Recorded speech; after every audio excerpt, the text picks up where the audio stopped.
I gotta put his mail in the guy's goddamn hands, otherwise he's never gonna get it. He's gonna keep coming back down here. So I go to the Pepe's office. What do I find out? What do I find out? There is no Pepe Sylvia. The man does not exist, okay? So I decided, oh shit, buddy, I gotta dig a little deeper. There's no Pepe Sylvia. You gotta be kidding me. I got boxes full of Pepe. All right, so I start marching my way down to Carol and HR, and I knock on the door and I say, Carol, I gotta talk to you about. Hi, I'm Bubba, and I love creating OCs. I constantly think about them. Their stories, backstories, dramatic scenarios, and endless alternative universes. Coming up with ideas? I have no problem with that. But if you've been a creative, you know that ideas are dirt cheap. The real labor, the real fruit, comes from actually turning your idea into reality.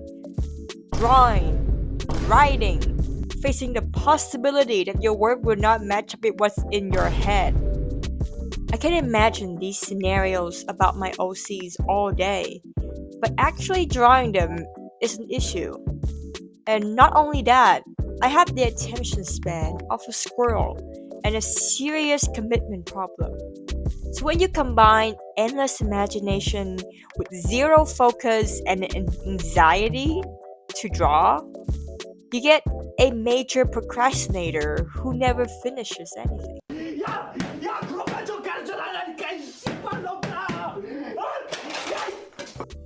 And so, when I came across the International Manga Competition for 2025, it felt like destiny. This is my chance to finally draw a story for my OC. And the theme is fitting too. First love. I'm addicted to romance manga. I was raised on Sojo manga and brain rot on Diabolic Lovers, Brother Complex, and all that trashy Otome games when I was 13. So, of course, I know what constitutes a good romance. Your life is completely at the mercy of yours truly.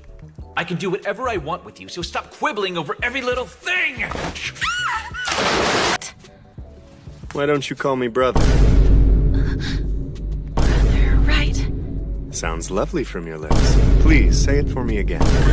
Brother? Had it been last year's theme, it being legend, I wouldn't know what to draw.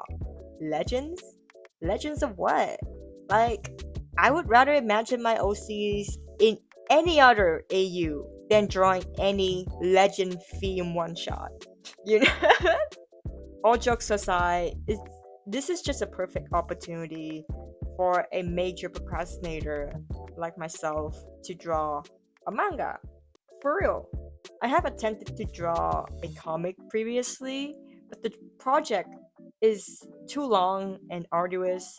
So right now, that story, that big boy, is still in a work in progress. But I also don't want to introduce new original characters because I feel like I need to flesh out my current one first before, introducing to more people about my new ones. So I make up a plan to do a side story for one of the minor character in the big boy story. That way, I don't have to create a new OC entirely from scratch. It would also be a good writing exercise and a way for me to flesh out my setting more. It's a win-win! Yay! So, what's the rules? Theme, first love, perfect. The visual, colored or black and white. I'm a weeaboo, and right now doing colored comic overstimulates me, so black and white it is. Number of pages for a comic or manga is 8 to 16 pages max, plus one cover, and for webtoon is from 40 to 80 panels. Deadline June 29th, 2025, and the winning prize 2,000 euros, which is approximately 3,000 Canadians. Great! Okay, but let me preface this. Do I intend to win this competition? No, not really. My real life already feels like a horse race, and I recognize that I'm the type of person who works best when I don't compete. I have lived long enough to recognize that whenever I try to win something, I almost always end up being debilitated by decision fatigue, anxiety, and pressure. So while there are benefits to being competitive, I just want to do the best that I can. Create a manga that I would be proud of and one that younger me would read. I just want to see if I can really make a comic for real. Because if I were to pass away tomorrow or some point, at least I can say to my 13-year-old weeaboo brain rot younger self that I have drawn a manga for real. So yeah. So the only way I can lose is not finishing the one shot or submitting my entry late, and in turn losing all integrity as a person and an artist. I started this comic around, I think, June 3rd, so I should be finishing it before Monday, the 29th. Okay, so I have roughly around 3 to 4 weeks to work on this. I've told people about this, so I can't really back out of this one shot halfway in fear of, fleeting interest. And I also announced this to my 26k followers on Instagrams that I will create this, so I cannot afford to back out, or else I'd be so humiliated. My integrity is on the line. But it's okay, my mom didn't raise a quitter. But despite all that, this video did take a while to make because during the process of creating the comic, I've learned so much. How to draw comics, how to make my draft look presentable for peer reviews, actually writing and drawing my OCs instead of imagining scenarios in my head and hoping whatever conflicts I made up in my head will sort itself somehow. I also found out that I'm actually not that great at drawing characters as much as I thought. But that's okay. Luckily, Skillshare, our sponsor for this video, is here to make it easier. Skillshare is a huge online learning community for all sorts of creatives, like you and me. They have thousands of classes across design, illustration, film, freelance, and productivity, led by industry professionals, so you're learning directly from successful industry players in your desired fields. If you're like me, someone who's always been interested in creating characters and character designs, Skillshare has all the classes that would help you on that, like Dynamic Gesture for Character Design by Patricia Caldera. If you're someone who's feeling intimidated by a new venture like me with comics, don't worry. Skillshare is the place to be if you want to take your skill to the next level, regardless of whether it's your career or hobby or side hustles. And here's the exciting news. The first 500 people to use my link in the description will receive a 1-month free trial of Skillshare, so you can get started today. Thank you so much for partnering with me, Skillshare, and let's get started making the manga.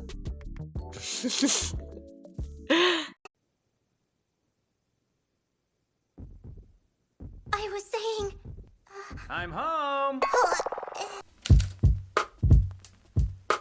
So before we start, let me go over the tools and resources I used to work on my one-shot.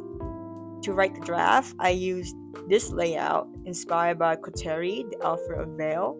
If you know what Veil is, you have great taste, my friend. I especially like this layout more than the rest because it allows me to see the page flow more clearly. I won't be going into details on how to draw comics on Procreate because there's already a lot of videos on that. I will link some in the description. If you use Clip Studio Paint, Hackeisms, who's the author of Your Wings and Mine, I love their comic, have this incredibly detailed Google Doc on how to draw comics more efficiently on CSP. While in the Google Doc, they mostly cover on how to draw a webtoon, but I do think that 80% of the information can also apply to other forms of comics as well. And if you draw comics traditionally, what are you even doing here? You're already better than me. Click off. I only use one pen to draw the entire one shot because I don't like to switch around the different tools. It's very tiring and overstimulating. So I created this one pen that would allow me to hatch, line, and draw background at the same time. I made this pen because I want to also replicate the traditional pen hatching styles. If you're interested in it, it's available on my Ko-fi. For the texture and style, I'll be doing short videos on how you can achieve them. I don't know when exactly, but if by the time this video come out and I haven't done it, nag me, like I need the motivation. I use Procreate for almost everything from thumbnail, script writing, sketch, line, and color. I use CSP for 3D modelings, backgrounds, speech bubbles, and effects. I unfortunately don't have any footage of me using Clip Studio because the PC that I use it on is old and senile and it doesn't have the right equipment for screen recording. So if I win this competition, maybe I can have it on my iPad. Okay, so maybe that's the real motivation to get it. Other than money and integrity and self-esteem and all that stuff. But that's beside the point. Now, all that aside, let's start on the comics. Woo! Are you single? I'm gonna show you who I'm dating. Okay, sure. I'm gonna call him. Hey babe, I miss you so much. How are you doing? I miss you too, nerd. I'm doing just great. It's not every day you get an internship at the One Hero Agency.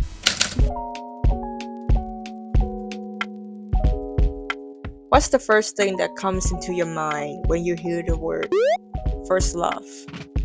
The song? The show that was inspired by the song? Your first love? Or that one picture of Keira Knightley from Pirates of the Caribbean where she dressed as a pirate? Well, I suppose if it is worthless, then there's no point in me keeping it.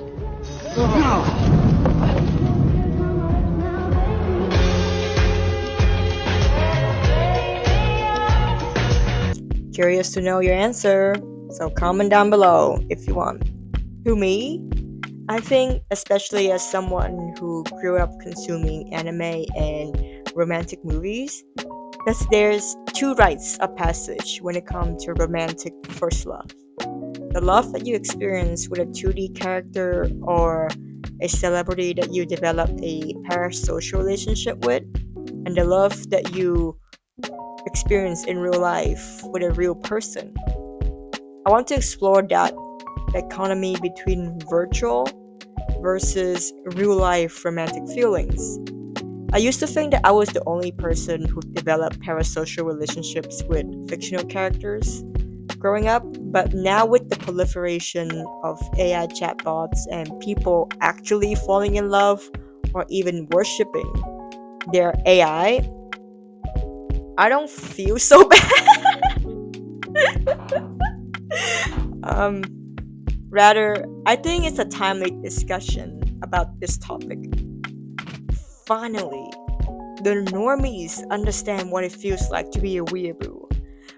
Finally, my obsession with Kagamina Len in middle school has a name to it. In all seriousness, I've never been there, falling in love or seriously crushing on anyone, fictional or real life alike.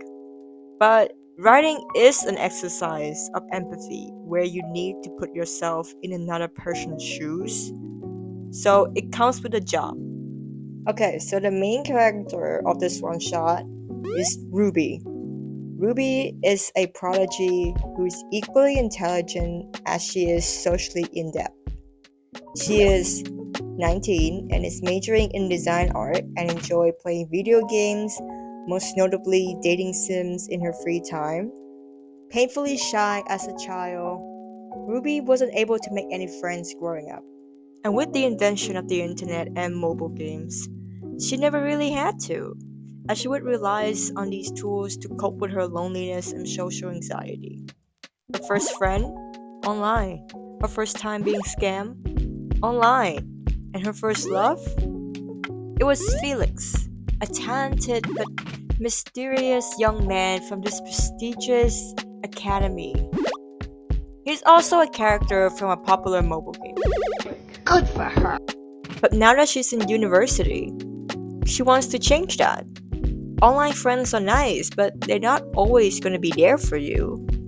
Furthermore, there's just something about hanging out with your friends in real life that the online space just can't fulfill, according to these people on TikTok.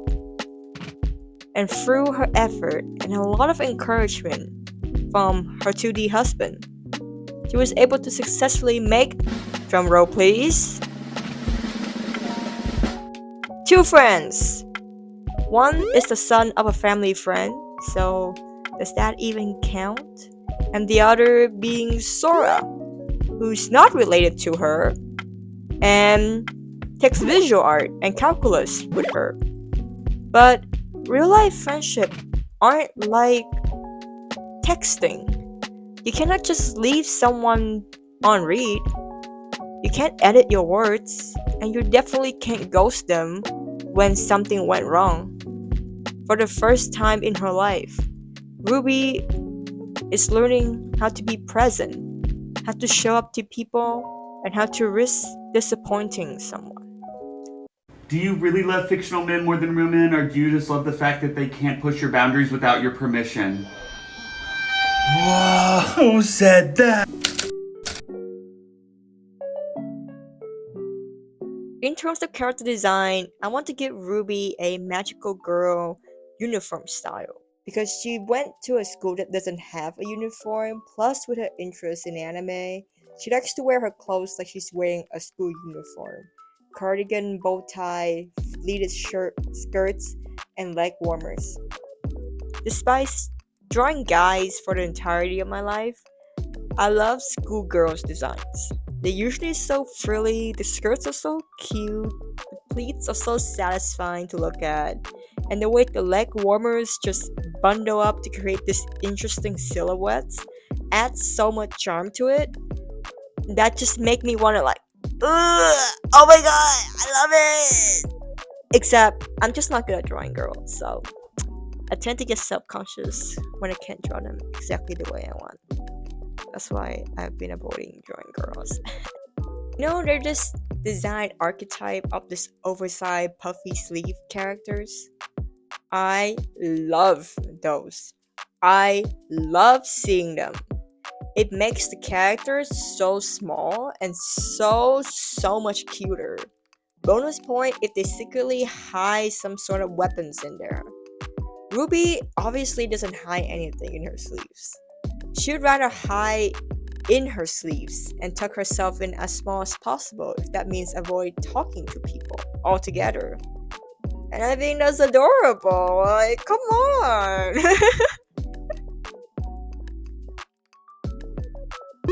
This is Sora. He's the main character of the main story that I am writing.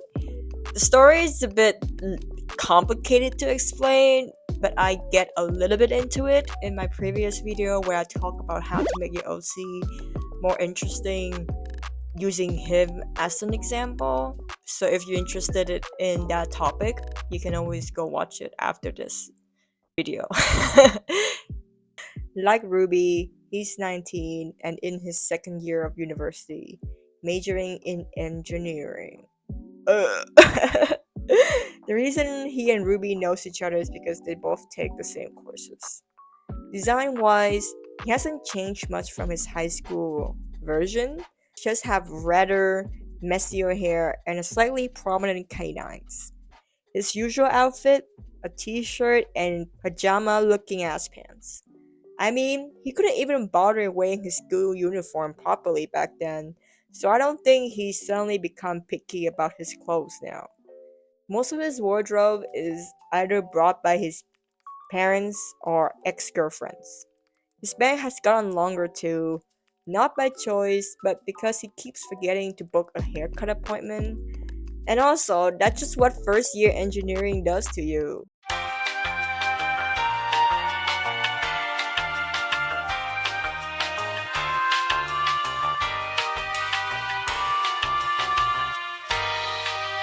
He surprisingly muscular because his mom forced him to exercise and work out when he was younger, and that eventually becomes a hobby. and he might be into skateboarding. I'm not too sure if that's what he does in his free time. I still couldn't figure it out. But that's beside the point. You know, I couldn't really include all these details within 16 pages, plus telling the story. So I'd just be adding this here. Someone left a comment on my video, how to make your OCs actually interesting, saying that they feel like they project too much of themselves onto their characters to the point where they just become self-inserts rather than unique individuals. And in my opinion, all OCs are self-inserts to some degree. No matter how original or well-written they are, it's hard, if not impossible, to create a character that you don't have some kind of personal investment in. You know? Other than just coming up with weird scenarios for my OCs, one of my favorite things when it comes to creating is that it gives me an excuse to research and learn about different cultures, especially one that aren't my own. To create something, you have to put a little bit of yourself into it. That doesn't necessarily mean your personality or your life story. It could be interests that you don't get to pursue, or parts of yourself you wish you could express more. And you often wonder, like, have you pursued this career path? Have you pursued this hobby? What will you turn out to be? A lot of people live vicariously through influencers in NYC or YouTubers going on weird, wacky adventures. In the same way, creators use original characters to explore experiences or lives that they may never have themselves. You can't tell me that the author of Delicious in Dungeon, Yoko Kui, isn't hyper-fixated on fantasy ecology and monster cuisine. That series is just way too detailed not to be. Even though it has been confirmed that she's not even good at cooking in real life, you know, Dungeon Meshi could be a way for her to explore that interest without having to commit to it in reality.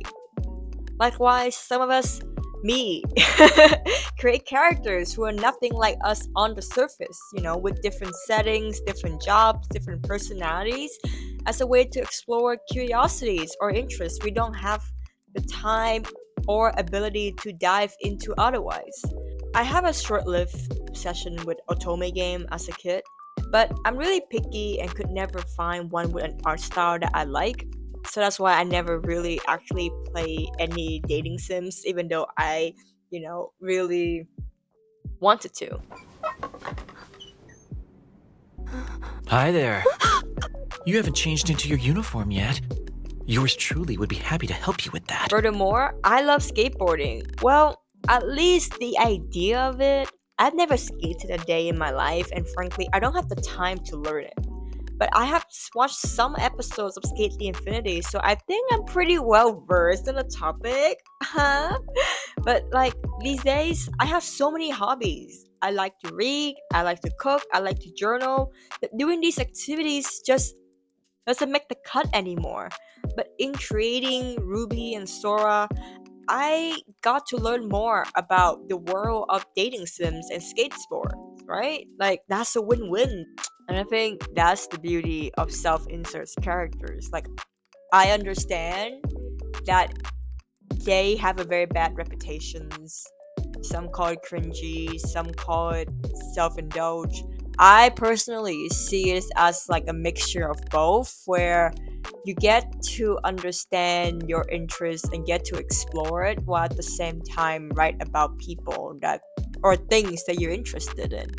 See it as more of a self-exploration and diving into subjects or hobbies that you don't get to do in real life, and less as a self-insert. See it as actually studying and less indulging. I've kissed the lips that kissed you! Nice! What? I'm not afraid to hit a girl. I'm a rock star. Oh my god. You punched the highlights out of her hair. He punched the highlights out of her hair! Unlike battle shonen or fantasy series, for manga that focuses on romance and more slice of life theme, there aren't a lot of flashy action scenes or sweeping fantasy landscapes.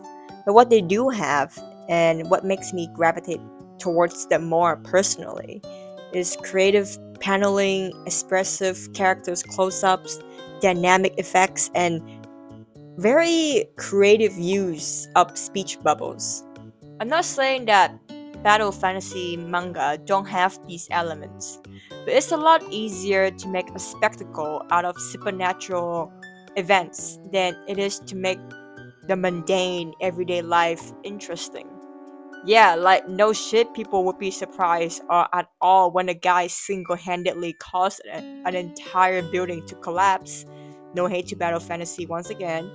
That just isn't something you see in your everyday life.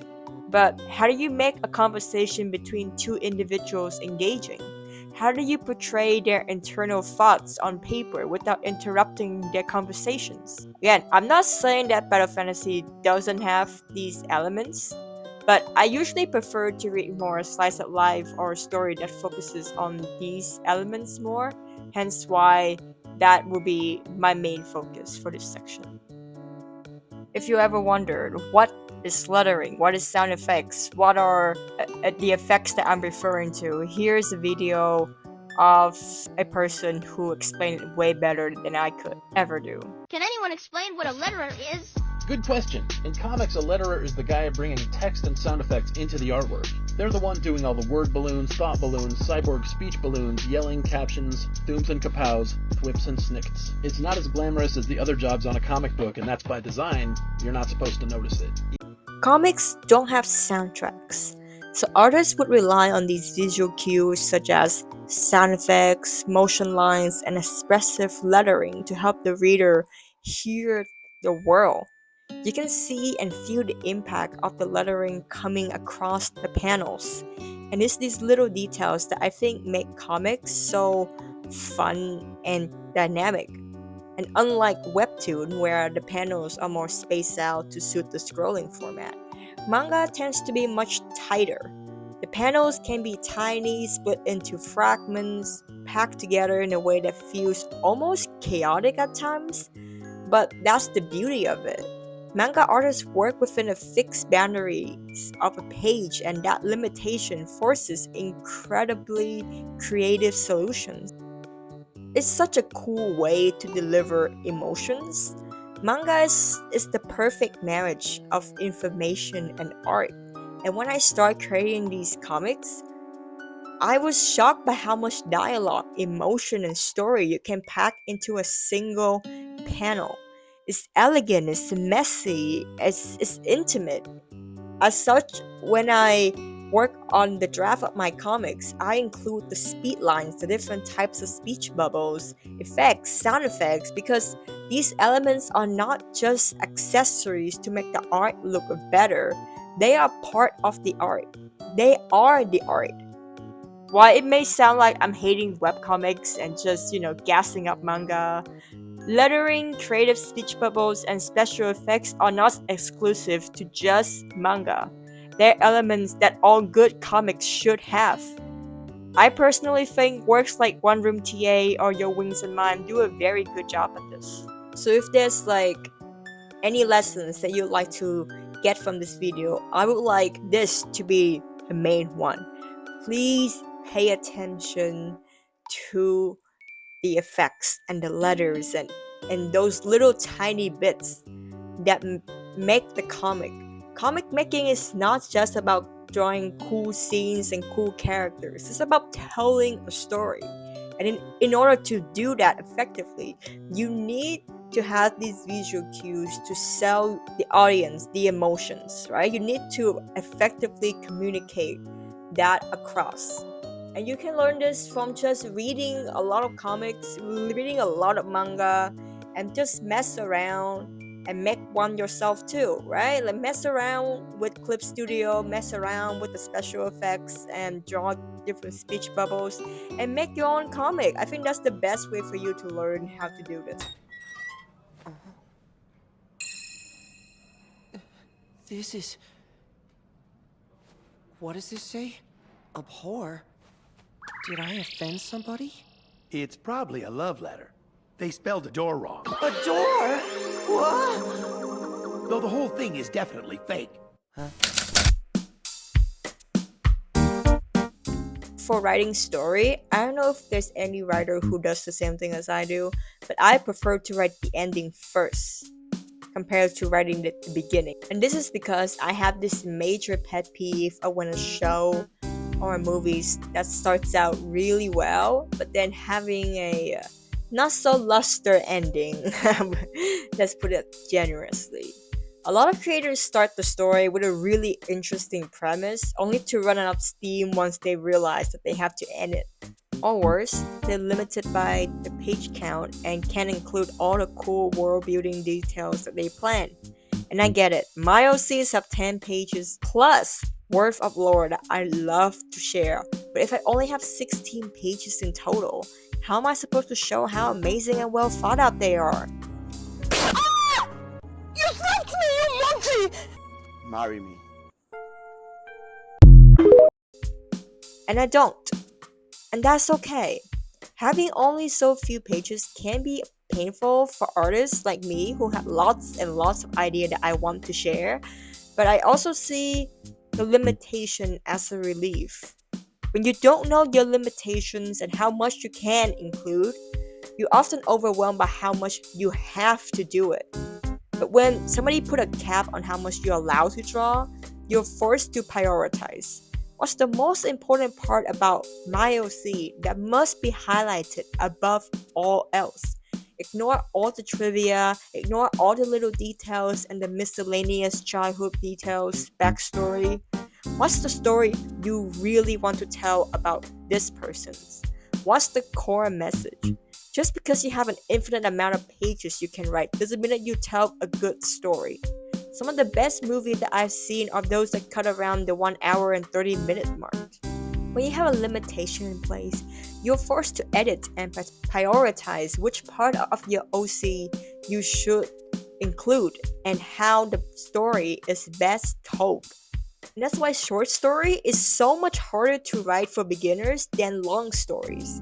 Because when you only have a few pages to tell what's the essence of your story, you have to trim and cut and learn how to tell the message that you want to tell in a way that's most effective and still within the page count. It pains me having to trim down all the details that I want to include about Sora and Ruby, but that's what I have to do. As such, when I already have an ending in mind, I have a better sense of how the story needs to be told so that the ending is satisfying.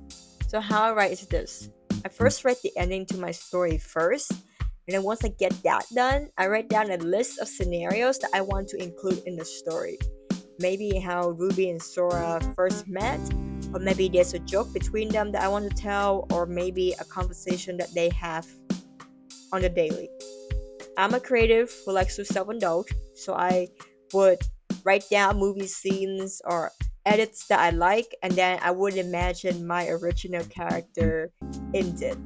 Yes, I am that hopelessly self-indulgent. I am a filthy, shameless romantic movie watcher. I want to see these cute interaction between my original characters. I want to see them yearn. I want to see the heartbreak. I want to see the oogly eyes. I want to see everything, all of it.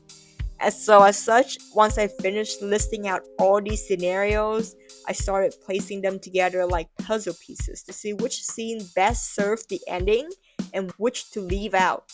This may sound so technical, like I'm the one writing one of the best plot twists in history or some shit, but my writing and my story is very simple. I don't plan to blow people's mind. I just want to give people a good time and deliver a good story. So if you feel good after reading my work, I'd be very happy. I don't plan to change anybody's mind about this. I don't plan to blow people's mind. I just want people to have a good ass time. Thank you so much for watching this video. You can read the finished comic here using the link down below. Comment, like, subscribe if you want. Give me feedbacks on how I could improve so that I can make better videos for you guys in the future. And if you want to yap about OCs, or you have any advice, or if you disagree with me even, I even encourage that. Comment down below. Like, I love to yap about OCs. I love to yap about story writing process. So it'll be very nice. We can talk about that more. Maybe it'll give me more videos ideas on what to tackle in the near future. Maybe if you want to talk about your OCs, that'd be nice too. And yeah, thank you. Have a good day.